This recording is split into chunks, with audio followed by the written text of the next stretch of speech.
right, guys, let's check out this very cool looking Seiko Alpinist. This is the spb119 as shown by this little tag right here on the buckle. You can see it has a retail price of $725. A lot of places still have them listed for $725. I noticed if you look over on eBay at the sold auctions, a lot of them sell for around $600. I think that might be used. I'm not sure. This one was actually new. I peeled the sticker off the back because that's a pet peeve of mine. But Josh, a viewer of the channel, sent this over. So big thanks to Josh for doing so. Size-wise, let's cover that real quick. 39 millimeter case, 46.4 millimeter lug-to-lug, 13 thick to that sapphire crystal. Has a very well done, like about 2.5 times magnification date magnifier on there. 20 millimeter lug width here. So I have to say, so I put out all these straps, and I'll even put that one out there because I know some people probably hate those. This watch, for some reason, makes me want to try all these straps on it. Even some NATOs and stuff like that. This thing just screams for different kinds of straps, whether it be, you know, a funky leather strap or a colored leather strap. You know, maybe even like a strap like that, you know, something a little funky. A custom strap from my buddy over at EA Leather Goods would look awesome on here. A Strap Mill Canada, I forget what this is called. That super robust, shiny looking leather that's still flexible. That would dress it up. Actually, that's very similar to what the strap is that it comes on, which is actually still pretty good. And it has the if you want this style of clasp on there, you could do that. You could transfer that over to a different strap and you would be able to retain that. I'm fine with a buckle and tang. I put it on these Strap Bandit. I don't know, it's a little chilly out today and these are wool. And I was just thinking, I don't know, it's kind of fun. It kind of fits the, I know it's August and it's supposed to be hot out, but it almost feels like a fall day. And it just, for some reason, this stuck with me. But anyway, enough about the straps. Maybe I'll change a couple and we'll look at it, because I know this is definitely not going to be everybody's taste right here. So it's definitely funky. But they used the newer 6R35 movement in this guy. You can see it there on the rotor. You can see it does have some anti-magnetic properties. I think it's like 4600 Gauss or something like that. Also sapphire crystal, all that good stuff. 200 meter water resist, screw down crown. And then of course it has the rotating bezel, internal rotating bezel. So there's that.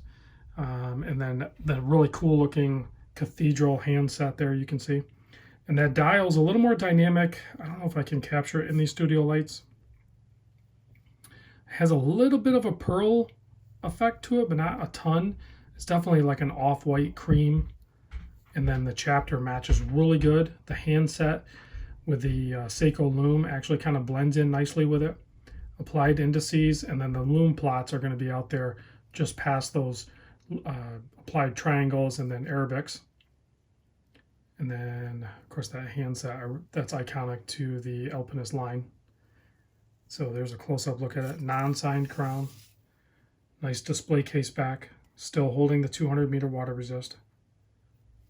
Let's pop this guy on wrist with this particular strap. I'll try to do a couple strap changes because I know you guys are going to want to see this like on the leather or something.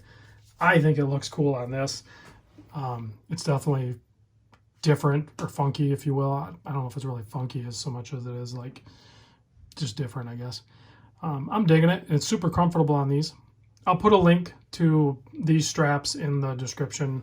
I know I haven't covered some of them, but they're still fun nonetheless. You know, you could do a darker one on there too.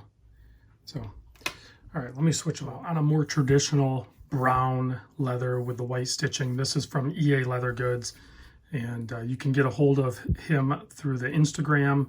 I'll try to link it in the description. I'm not very good at linking Instagram for some reason. I have not overcome that hurdle, but he custom made this strap for me, and I think this is a very good strap for this. Let me try this one on real quick for you. Super comfortable. Doesn't need any breaking in, and just super casual looking, very well matched to this watch. I think I could easily see this one living on this strap. I personally would even play with it on this Zurich strap, and I know that stitched padded part is definitely not people's favorite, but I dig it. I think it would work on that as well, as would a nice color play. Like if you did some green, like from the Strapnail Canada, or this, I forget what this brand is. I don't know how to pronounce it. The Yee straps or whatever. These are really fun too. So let me kill the lights. Take a look at the Lume. I don't really have a ton of watches to compare it to. I shouldn't say that, I do. Here's the Hamilton mechanical wind. So I think a lot of people would probably put the Seiko Alpinist up against some Hamiltons. And that's, I think, a fair comparison, really. But big picture is the Seiko is going to be more robust. Certainly is going to have that water resistance that a lot of people complain that the Hamiltons don't. So it definitely wins in that category easily. But, you know, it has the non-Swiss movement, and most people are totally fine with that. Oh, speaking of this Hamilton, even this Hamilton NATO on this watch would be awesome as well. That would be a killer combo as well. So let me kill the lights anyway. Actually, let me separate these hands so you can see them better. There we go. Oh, and the crown is actually, there's not much wobble to it. It's a pretty robust crown. I don't remember if my old original green Alpinist was that solid. This one seems like it's a little more solid. So you can see there, nice amount of lume. The hands are just brilliant. And then even those small lume plots on the outside are plenty bright enough and long lasting as you would expect from any Seiko.